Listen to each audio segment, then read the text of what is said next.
Greetings, traveler. My name is Xanthos, and I've been working in the games industry for over 10 years now.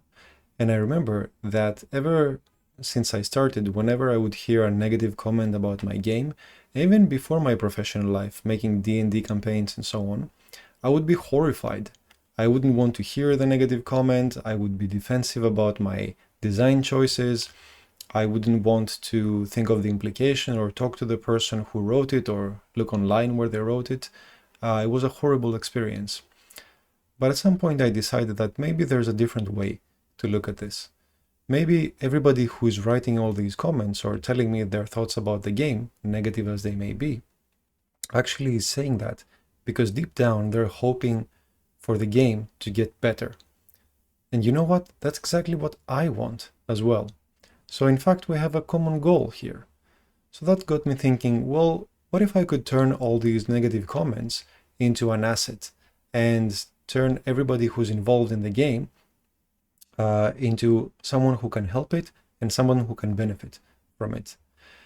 And after letting that mindset mature, I found this 3-step framework that I've been using for many years now that completely transformed the way I receive and I think about negative comments, and of course, their impact on the games I work on. So today I want to share this with you, and let's just jump right in. First of all, the right mindset to have when tackling these comments.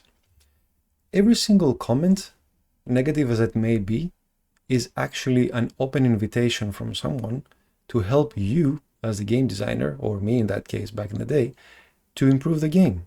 So it's like an open shaking hand. Someone is giving their time to improve your game for free. How many people do that normally? Not many, right? Normally you have to pay someone or convince someone to do it. Yet all these people are doing it out of their own volition. That means actually that they're very interested in the game and they want to see the good version of it. So how can we use all this? My easy framework for tackling all these comments is first to identify the type of comment it is, since there's many categories. Then we tackle all the action items inside the comment. And finally, we give a shout out to the person who brought it to our attention to make sure a positive feedback loop starts and keeps going for as long as possible for this. First of all, how to identify? Well, looking at comments, there's general ones and there's specific ones. Let's look at the general ones first. General comments will look like this.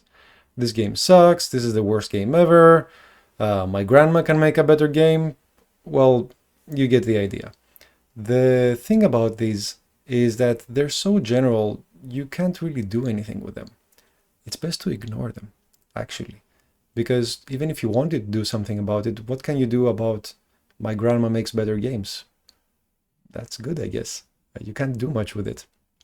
However, if it's possible to actually engage with the person who wrote it, hopefully in a safe and private environment where a normal conversation can be had, then that is an excellent opportunity to drill deeper and find out what's the purpose, what's the reasoning behind this comment. Which part of the game sucks? What negative experience did the player have that we can improve?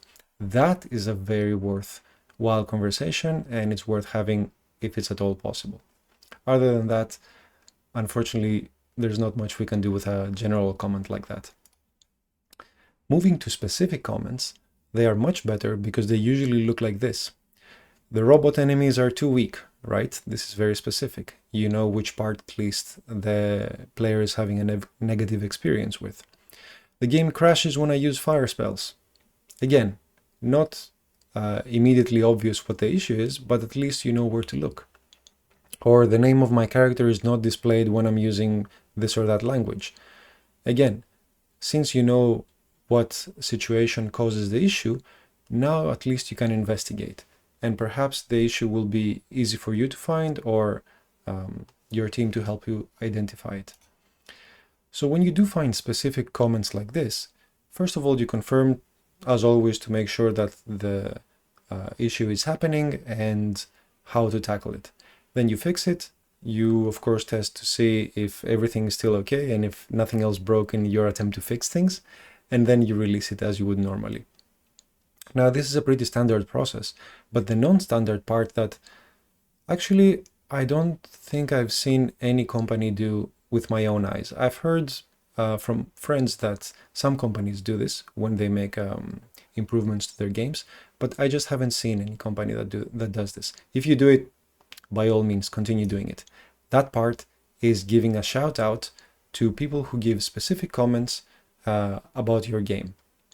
So the way you can go about giving the shout out, and that I've used with extreme success in my career, is explain in the notes what changed so people know which part actually changed based on the person's suggestion, and then, if possible, link specifically in line the comment that made you think that perhaps you can improve that part of the game.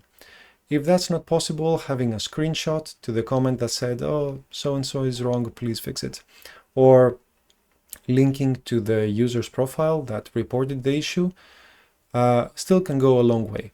The point here is that by giving the shout out to the user, that user feels that their time writing the comment to help you with your game is not wasted. Something good came out of it, and you tagging that user is your way of letting them know. So that user feels good for doing it, and you feel good for recognizing that user's effort. And there's also the benefit of everybody else who sees that shout out towards that user.